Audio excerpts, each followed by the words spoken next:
किसके तो पंख लेके उड़ा चला जाए रे, जहाँ नहीं जाना था ये वही चला हाय रे। उम्र का ये ताना बाना समझ न पाए रे, जुबां पे जो मोह माया। নমস্কার, কেমন আছো সবাই? আশা করি সবাই ভালো আছো, আমিও খুব ভালো আছি। আর আজকে এখন বাজে সকাল 11টা মতো বেজে গেছে।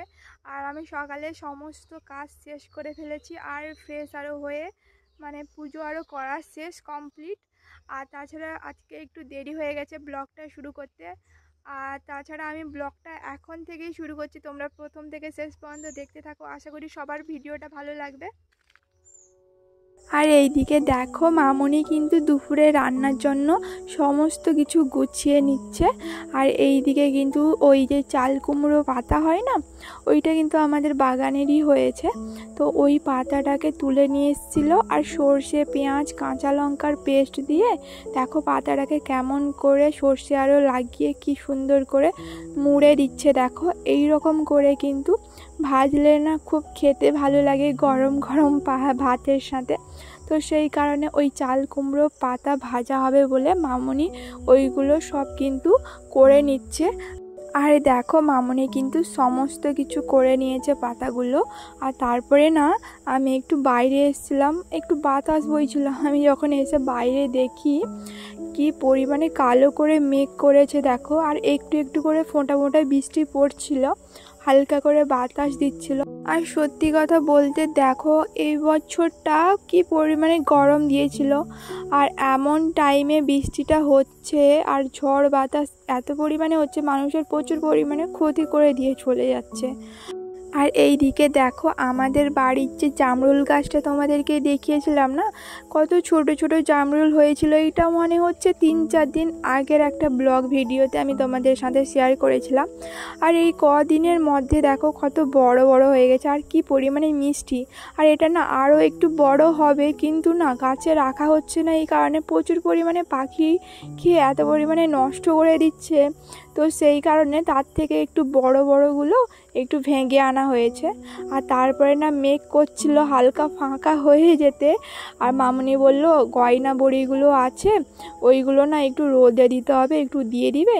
তো সেই কারণে হালকা রোদ হয়েছিল, হালকা না হয়েছিল মেঘলার পরে না একটু রোদ হয়েছিল ভালোই। তো সেই কারণে না আমি এখানে এসে কিন্তু দেখো সব গয়না বড়িগুলো বের করে দিয়েছিলাম, আর একটু একটু মতো ভেঙে গেছিলো, সেগুলো কৌটোর মধ্যে ছিল, মামনি বললো দিতে হবে না। আর এই দিকে কিন্তু রান্না বান্নার সমস্ত কমপ্লিট। একটা চচ্চড়ি করেছিলাম, একটা মাছের ঝাল দেওয়া, আর আলু ভাজা করেছিলাম, আর একটা ঝোল করেছিলাম মাছের। তো সেই কারণে বাবা মামনি আর আমি বসে গেছি সবাই একসঙ্গে খেতে। আর তাছাড়া না খাওয়া দাওয়া শেষ করে একটুখানি সবাই ঘুমিয়ে গেছিলাম। আর মামনি যখন দেখি ঘুম থেকে উঠে, মামনি দেখো এইগুলো কিন্তু নারকেল গাছের যে ডাল হয় না, ওইগুলোর কিন্তু যে বলে পাতাগুলো, ওইগুলো থেকে যে বলা হয় না তার পিঁচগুলো কাটা হয়, এইগুলো দিয়ে ঝাঁটা হয়। তো ওইগুলো কিন্তু মামনি করছিল। আর তাছাড়া তোমাদেরকে আজকে একটা জিনিস আমি তোমাদের সাথে শেয়ার করব। দেখো এই গাছগুলো না বেশি দিন হয়নি জানো, এটা মিনিমাম ওই 15 দিন মতো হয়েছে। এটা বলে হরগৌরী ফুলের গাছ, তো কোথায় কি বলে সেটা জানি না, এটা আমাদের এইদিকে কিন্তু বলে হরগৌরী ফুলের গাছ। এইগুলো না কিছুদিন আগেই লাগানো হয়েছে, মানে বৃষ্টির আগে আগে। তো বৃষ্টিটা হতে এত সুন্দর করে গাছ হয়ে গেছে। আর দেখো মাঝখানে মাঝখানে পেঁপের গাছ ছোট ছোট হয়ে গেছে, তো দেখো কত সুন্দর লাগছে। আর এই ফুলের গাছটাও লাগিয়েছিলাম। আর এই দিকে দেখো নারকেলের যে গাছগুলো হয় না, ওইগুলো কিন্তু মামনি আর বাবা কিন্তু বসিয়েছিল। দেখো কত সুন্দর করে নারকেল গাছ হয়েছে। আর তাছাড়া সত্যি কথা মানতে হবে, বৃষ্টি হলেই একটু গাছগুলো প্রাণ খুঁজে পায়। আর দেখো এইদিকে যে আমি গয়না বড়িগুলো কিন্তু রোদে দিয়েছিলাম না, ওইগুলো মামনি বললো রোদ তো চলে গেছে, ওইগুলো কিন্তু কৌটোতে ঢুকিয়ে নাও, আর বেশি রাখতে হবে না, হয়ে গেছে। তো ওইগুলো কিন্তু আমি দেখো এক এক করে কিন্তু ঢুকিয়ে দিচ্ছিলাম। আর না সত্যি কথা বলতে এইগুলো না একটু সাবধানে কাজ করতে হবে, একটু যদি তাড়াহুড়ো করা হয়েছে তাহলে তো ভেঙেই গেছে। এইগুলো এত সূক্ষ্ম জিনিস, তো সত্যি কথা বলতে এইগুলো না আমি আস্তে আস্তে করে ভরে নিচ্ছিলাম এক এক করে। আর ওই তারপরে না মামনির জন্য একটু দুধ গরম আর প্রোটিন পাউডারটা দিব বলে এই দেখো ইন্ডাকশানে কিন্তু আমি দুধ গরম করতে বসিয়ে দিয়েছিলাম। আর এদিকে আমার গরমও হয়ে গেছে দুধ গরম, তো সেইটা নিয়ে মামনিকে দিব। আর সত্যি কথা বলতে না মামনি কখনো করে খাবে না, মামনিকে যদি করে দেওয়া হয় তবেই খায়। আর মায়েরা এরকমই হয়, তো সেই কারণে কোনো জিনিস ধরো তোমাদেরকে খেতে বলবে কিন্তু ওদের বেলায় কিন্তু করেই খাবে না, এটা এরকমই জিনিস। তার জন্য আমার কর্তব্য যে আমিও একটু মামনিকে কিছু করে দিই, আমাদেরকে এত কিছু করে দিচ্ছে। তো সেই কারণে মামনির ওই দুধ গরম করে ওইটাতে প্রোটিন শেক পাউডারটা দিয়ে কিন্তু আমি ঘুটে রেখে দিলাম, যেহেতু হালকা গরম আছে। মামনি বলল থাক, আমি একটু পরে খাচ্ছি।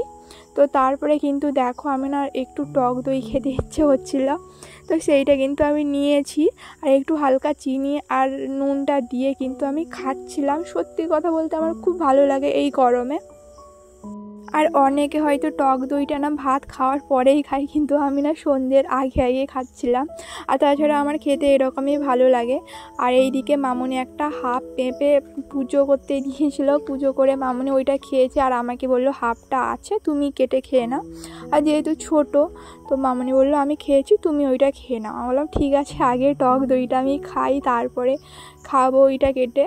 তো ওই কারণে দেখো টক দইটা খাচ্ছিলাম। আর সত্যি কথা বলতে না অনেকে টক দই নুন দিয়েই শুধু খায়, কিন্তু না আমার না হালকা মিষ্টি না হলে ভালো লাগে না, তো সেই কারণে কিন্তু আমি টক দইতে একটু মিষ্টি দিয়েই খাচ্ছিলাম। আর এই দিকে দেখো মামনি কিন্তু ওই পেঁপেটা কিন্তু কেটে দিয়েছে। মামনি বলছে তুমি টক দইটা খেয়েছো মানে পেঁপেটা তো খাবে না, আমি কেটে দিচ্ছি এটা খেয়ে নাও, আর থাকলে না নষ্ট হয়ে যাবে তুমি খাবে না। আর তারপরে না সকালবেলা যে জামরুলটা ভেঙে নিয়ে এসেছিলো মামনি বলছে তুমি তো খাওনি, তো এটা একটু খেয়ে দেখো। আমি বললাম হোক ঠিক আছে আমি খাবো পরে। তো মামনি বলছে না তুমি খেয়ে দেখো। বললাম ঠিক আছে, দিয়ে দুটো দিয়েছিল ওইটা আমি খাচ্ছিলাম। সত্যি কথা বলতে না অনেক মিষ্টি। তাছাড়া ভিডিওটা আমি এইখানেই শেষ করছি, দেখা হচ্ছে নতুন কোনো ব্লগ ভিডিওর সাথে। ততক্ষণে তোমরা সবাই ভালো থাকো, সুস্থ থাকো, দেখা হচ্ছে পরের একটা ব্লগ ভিডিওর সাথে। আর হ্যাঁ, যারা নতুন আছো আমার ভিডিও নতুন দেখছো অবশ্যই তারা আমার চ্যানেলটিকে সাবস্ক্রাইব করে আমার পাশে থেকো, আর অবশ্যই লাইক কমেন্ট শেয়ার তো অবশ্যই করো। আর দেখা হচ্ছে নেক্সট ভিডিওতে। টাটা। দিশাহারা কেমন বোকা মনটা রে।